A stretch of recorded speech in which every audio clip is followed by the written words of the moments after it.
Welcome to The Explainer. I'm going to be your professor today as we take a strictly academic and honestly a completely mind-boggling look at mid-19th century military engineering failures. Specifically, we're diving into the bizarre, highly experimental, and often fatal weapons developed during the American Civil War. You see, when a nation goes to war, that desperate need for a technological edge pushes engineering to its absolute limits. But as we're about to see today, when raw ambition completely outpaces actual physics, the results belong in a museum of terrible ideas, not on a battlefield.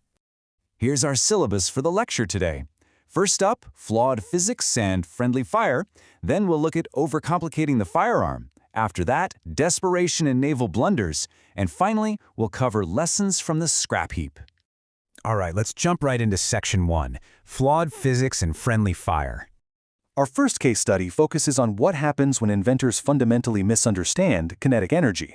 It creates this terrifying gap between theory and reality. Back in 1862, a Georgia dentist named John Gillen decided he was going to revolutionize artillery with his invention, the double-barrel cannon. The blueprint was basically two barrels mounted side by side, designed to fire two cannonballs connected by a heavy chain. In theory, they fire at the exact same millisecond, the chain stretches tight, and it mows down entire ranks of Union soldiers. Sounds devastating, right? Well, the reality was catastrophic. Those barrels never fired at the exact same time. The delayed blasts caused the chain to whip the cannonballs around chaotically, like a giant unstoppable bola. During testing, this thing knocked down trees, completely destroyed a nearby chimney, and tragically killed a cow in an adjacent field. The generals watched this utter chaos, immediately declared it completely useless, and it never saw battle.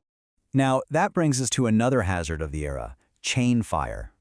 Chain fire is a known mechanical issue where a spark from one firing chamber accidentally ignites the gunpowder in all the other chambers at the exact same time. Now, I want you to apply that terrifying concept to the Porter turret rifle. The inventor took the basic idea of a revolver but rotated the magazine horizontally. Think of it like a small, flat wheel sitting on the side of the rifle. The horrific engineering flaw here? As that wheel rotated, one loaded chamber pointed toward the enemy, sure, but another loaded chamber pointed directly backwards, right at the shooter's face. If chain fire occurred, and believe me, it frequently did, the bullet wouldn't just exit the front barrel, another one would fire straight back at the user. Astoundingly, a few of these actually made it to combat, with utterly disastrous results for the poor soldiers holding them. So, the takeaway here is that user experience matters, right? Well, that concept was completely ignored by our next invention, the Union's Ketchum grenade. It looked a lot like a heavy, thin dart, or maybe an iron football, and detonation relied entirely on a plunger on its nose. So step 1, you had to throw it perfectly nose first. Step 2, that plunger had to strike a hard surface dead on to ignite the explosive. The fatal flaw is that throwing a heavy, thin, stabilized dart perfectly straight while you're under intense combat stress is nearly impossible. If it didn't land exactly nose first, it was just a heavy dud. At the Siege of Port Hudson, this unfeasible user experience reached peak absurdity. Confederate troops quickly realized the grenades weren't going off, so they grabbed blankets, stretched them out, and literally caught the incoming explosives like a safety net before tossing them right back at the Union lines. It was a hilariously tragic game of hot potato that got the weapon quietly discontinued. Moving on to Section 2, Overcomplicating the firearm. Now we're going to look at weapons that sacrificed reliability and honestly sheer common sense in a desperate pursuit of incredibly high rates of fire. Class, I want to pose a question to you. Why did the auger gun fail so spectacularly when it had the enthusiastic personal backing of the President of the United States? The auger gun was an early hand-cranked machine gun, nicknamed the coffee mill, because turning the crank looked exactly like grinding coffee beans. It had a hopper on top feeding 58 caliber rounds into a single chamber, and it boasted an insane fire rate of 120 rounds a minute. Abraham Lincoln himself actually watched a demonstration at the Washington Navy Yard, absolutely loved it, and personally pushed the Army to adopt it. So what went wrong? Well, mechanical faults quickly bridged the gap between theoretical blueprints and grim battlefield reality. Firing at 120 rounds a minute, that single barrel overheated rapidly, totally warping the metal. The complex feeding mechanism caused those 58 caliber rounds to jam constantly. On top of all that, it chewed through ammunition so fast that 1860s supply lines just couldn't possibly keep up. It was a fantastic showpiece for a presidential demonstration for sure, but out in the mud and grit of a battlefield, soldiers flatly refused to lug the thing into combat. Keeping with our theme of total impracticality, take a look at this number, 30 minutes. That wasn't a march time, that was the required warm-up time just to get our next weapon ready to fire. I'm talking about the Winan steam gun, cooked up by two inventors from Ohio. This thing was essentially a massive armor-plated wagon carrying a boiler the size of a small house. Get this, there was no gunpowder. It used pure centrifugal force, spinning a metal disc at insane RPMs inside the boiler to physically sling lead balls out of the barrel. The sales pitch was phenomenal, 200 to 300 rounds a minute using pure steam power. The inventors actually tried to sell it to the Confederacy, but Union troops intercepted it in Baltimore and decided to give it a test run. The brutal reality of those tests set in fast. It kind of worked, but it was highly inaccurate and had a terrible range. And because of that massive 30-minute boiler warm-up time, a skirmish would quite literally be over before the weapon was even heated up and ready to shoot. The Union promptly scrapped the giant contraption for parts. Personal firearms definitely didn't escape the over-engineering curse either. Meet the jar harmonica pistol. Instead of a standard rotating cylinder, this weapon featured a flat, horizontal 10-round magazine that slid sideways straight through the gun. Visually, it stuck out from the sides of the firearm like a bizarre, totally unholsterable metal mustache. Let's just walk through the ergonomically absurd firing mechanism of this pistol.